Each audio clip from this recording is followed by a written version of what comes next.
radio did not belong to any of them. That was the first detail that felt wrong, though it took hours for anyone to say it out loud. They found it already clipped to the post at Site 4, its casing scuffed, antenna bent at a shallow angle, the kind of utilitarian emergency radio parks sometimes issued during fire season. It was switched off when they arrived. No lights, no sound, just there. Aiden assumed it belonged to the previous campers. Mara assumed it was ranger equipment. Joel said it was probably broken and not worth worrying about. No one checked the frequency. They were 4 miles from the nearest trailhead, deep enough into the national forest that cell service had dropped away gradually, not abruptly. That mattered. It meant nothing had gone wrong. They hadn't crossed a line. They hadn't been careless. They were just out of reach. The campsite was ordinary, too ordinary to justify the unease that settled in as dusk approached. The trees formed a loose perimeter, not crowded, not sparse. The ground sloped gently away from the firing. Sound carried cleanly, but didn't echo. They set up tents, cooked, drank, talked about work and the drive-in and how quiet it was. It was Lena who noticed the radio first, not because it made a sound, because it didn't. She brushed past it on the way to the cooler and paused, frowning. Did anyone turn this on? Aiden shook his head. Didn't touch it. Joel glanced over. Maybe it's solar or something. Lena crouched and examined it. The battery compartment was sealed with a screw. No charging panel. No visible damage. It's on an emergency band, she said. My dad had one like this. Does it work? Mara asked. Lena shrugged. Should. She turned the dial. Static bloomed into the clearing. Clean, even static, not the crackling kind. It filled the space with a sound that felt intentional, as if it had been waiting to be heard. Then it stopped. A voice came through. Calm, professional, male.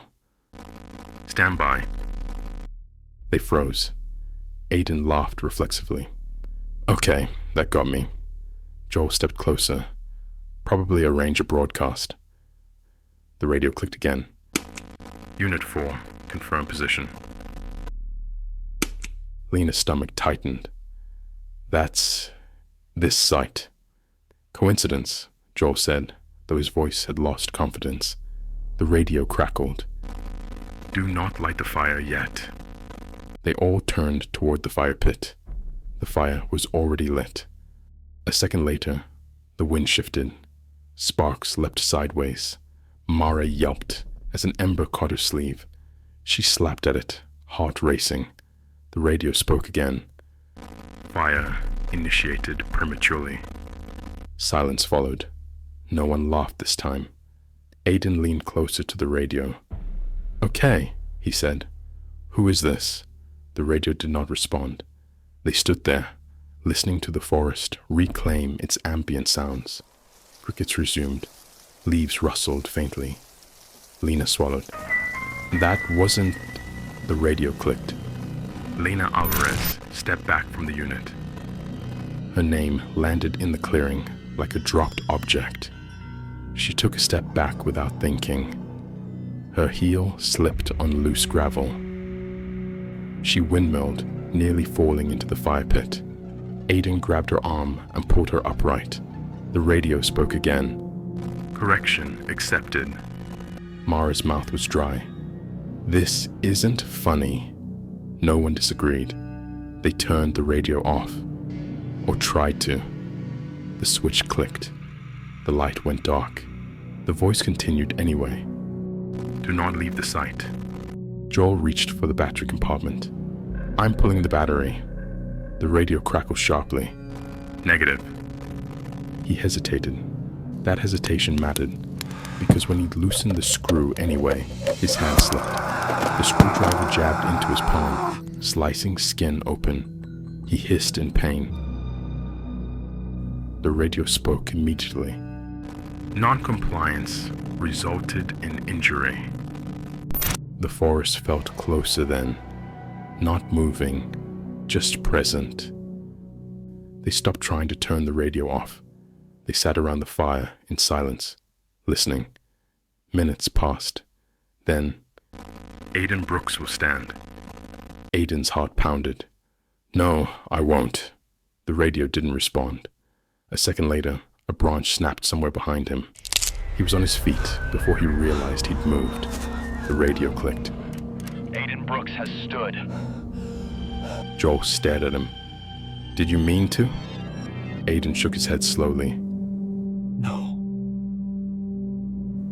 The voice continued. Subject compliance remains inconsistent. Mara's hands shook. This is predictive text, she whispered. Like probability. The radio crackled. Prediction implies uncertainty. The voice paused. This is not prediction. Lena felt cold spread through her chest. Then what is it? Static washed over the speaker. Then, recording.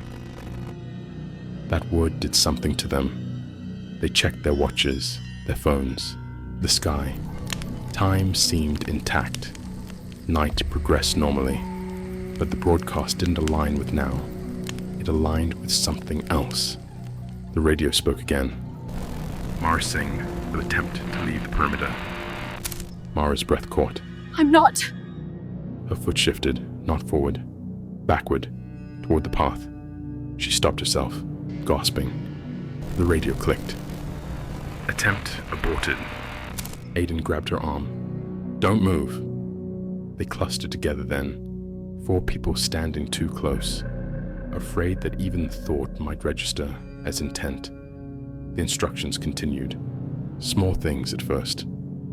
Joel Carter will apply pressure to wound. Joel wrapped his hand automatically. Lena Alvarez will sit. She did. Each time. The broadcast acknowledged the action after it happened, but slowly, imperceptibly, the language changed.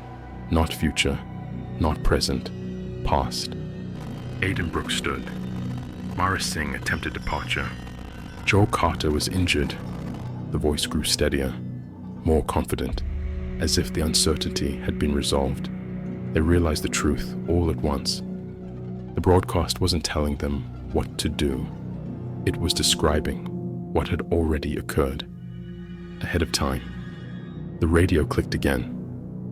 All subjects will remain at Site 4. Joel's voice cracked. What happens if we don't? There was a long pause. Then, deviation increases casualty likelihood. The forest pressed in with its listening silence. They stopped asking questions. They complied. When the radio said sit, they sat. When it said remain still, they froze. When it said do not sleep, they stayed awake, eyes burning, afraid that unconsciousness counted as absence. Hours passed. The fire burned low and was replenished only when instructed. The radio never raised its voice, never threatened. It didn't need to. Near dawn, Lena's hands trembled violently. I can't do this, she whispered. I can't do this. The radio clicked. Lena Alvarez is experiencing distress. She sobbed silently, terrified to speak louder. The radio paused. Then, distress acknowledged. The forest exhaled. The sky lightened. Birds began to call. Finally, the radio spoke again. All subjects remained. A long silence followed.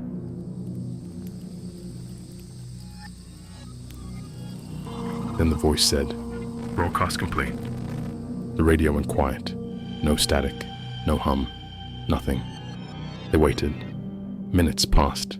The forest felt ordinary again. Joel reached for the radio cautiously. Nothing happened. Aiden unplugged the battery. This time, the radio did not scream. It did not resist. It stayed silent. They packed quickly, not speaking, not arguing. They left the site together. At the trailhead, cell service returned all at once. Phones buzzed with notifications that felt obscene in their normalcy.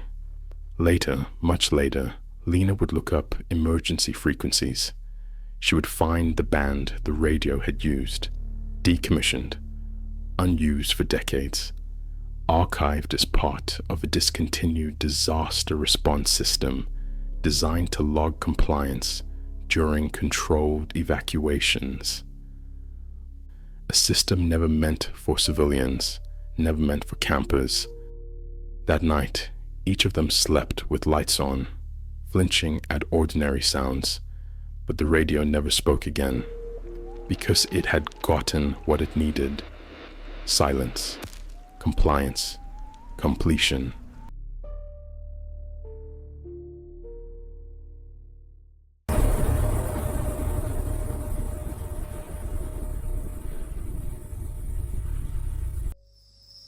People avoided the campsite at ALDER for reasons they never managed to phrase properly. They said the ground was uneven. They said the acoustics were strange. They said voices carried farther than they should. What they didn't agree on, what they never quite finished explaining, was why conversations there always felt incomplete, even when no one was speaking. 5 friends arrived on a Thursday evening in late spring, the trees still bare enough to let sound travel too easily. The reservation hadn't been intentional. Someone had clicked the first available option. No one had bothered to change it. That felt fitting, in a way none of them said aloud. They hadn't camped together since Aaron died. They unloaded gear in careful, polite silence. Packs were placed. Tents unfolded. Tasks were divided without discussion, as if choosing words too deliberately might force something into the open. Scarlett noticed the hesitation first, not the sound. Yet, the stalling, every sentence caught before the end. "Did anyone bring the..." Jonah began, then laughed shortly and dropped to one knee to dig through a pack. Jonah laughed when things got uncomfortable. Always had. "I thought you said you'd handle the..." Amanda said to Lucas, then stopped herself. She shook her head. "Never mind." She pressed her lips together, hard, like she could seal the thought away. Lucas didn't look up. He aligned tent poles with unnecessary precision. Lucas avoided by focusing on logistics. If something could be reduced to steps, he reduced it. They avoided the empty space where Aaron would have been, too close to the fire, talking over people without meaning to, finishing other sentences like it was helpful. The campsite was unremarkable. Flat ground, fire ring, picnic table, scarred with old initials. Trees stood close, but not aggressively so. What felt wrong was the sound. Every movement lingered. A zipper dragged too long. Footsteps echoed after stopping. When someone coughed, the sound hesitated before fading, like it expected something else. They built a fire. Sparks rose. Smoke pooled low and refused to lift. Night came early. Conversation tried to start and failed. Jonah cleared his throat. "So, it's been..." He stopped. The silence afterward wasn't empty. Something shifted near the tree line. A dragging sound, soft, uneven, like fabric pulled slowly across dirt. Scarlett looked up. "Did you hear that?" "Probably someone else nearby," Lucas said quickly. "There's no one else booked," Amanda replied, then added too fast. "I checked." The dragging stopped. Later, as the fire burned low, a voice whispered Aaron's name. Not clearly, not loudly, just enough to be mistaken for wind threading through branches. Amanda flinched. "That's not funny," she said, though no one had laughed. Scarlett pressed her fingers to her temples. "I've got a headache," she said. "Like pressure." Jonah nodded. "Yeah, like when your ears won't pop." Lucas shifted. "We should talk about something else." The dragging sound returned. Closer. Lucas stopped mid-sentence. The sound eased. No one tried again. The first argument returned just after midnight. Aaron's voice came from beyond the firelight, familiar and precise. "I wasn't asking you to fix it," the voice said. "I just wanted you to listen." Amanda stood up, breath sharp. "I did listen," she said. "I was the one who stayed up with you. I was the one who..." The ground behind her rippled. Hands pushed up through dirt and leaves. Human hands, grabbing. They closed around her ankle. She screamed as she was dragged backward, nails tearing furrows in the soil. She twisted, desperate, voice breaking. "I didn't leave," she cried. "I just didn't know what to say. I was trying. I was..." The hands pulled harder. Jonah took a step forward. "Amanda, finish." The earth surged. Hands burst up near his feet. He stumbled back. Amanda was dragged into the darkness, her voice cutting off mid-word. Silence slammed down. Jonah turned, shaking. "I was joking," he said too fast. "I didn't think it was that bad. I thought..." The ground seized his arm. Scarlett screamed his name, and pain detonated behind her eyes. She collapsed, skull squeezed from the inside, vision swimming. Jonah tore free, gasping. They didn't discuss what to do next. They simply understood, body deep, instinctive, that stopping made it worse. Scarlett forced herself upright. Her voice shook, but she kept it moving. "We should have answered your calls," she said into the dark. "We told ourselves you needed space. We were wrong." The pressure eased slightly. Jonah sagged. "I said you were being dramatic," he whispered. "I said it to other people. I'm sorry." The forest stayed still. Lucas stared into the trees. "I knew," he said. "I just didn't want to deal with it." The dragging slowed, but it never stopped completely. The night became a sequence of forced continuations, words dragged out of memory and regret, sentences completed because leaving them unfinished hurt more. Jonah was taken when he tried to say, "It wasn't your fault," and didn't finish. By dawn, only Scarlett and Lucas remained. Lucas sat hunched, hands shaking. "I can't," he whispered. "I can't keep doing this." Scarlett swallowed. "Then don't stop." "There's nothing left," he said. The sound rose behind him. Scarlett met his eyes. "There always is."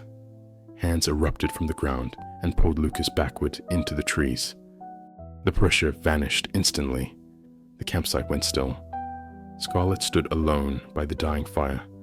She spoke, carefully, fully. She said everything she had rehearsed and never sent. Every apology, every memory, every moment she wished she had chosen differently. When her voice failed, nothing moved. Morning came. Search teams later found one tent still standing, one sleeping bag neatly rolled. They found Scarlett sitting by the coal fire ring. When she paused, her hand rose to her temple. After a moment, she continued. The forest around Alder Sink remained quiet, listening.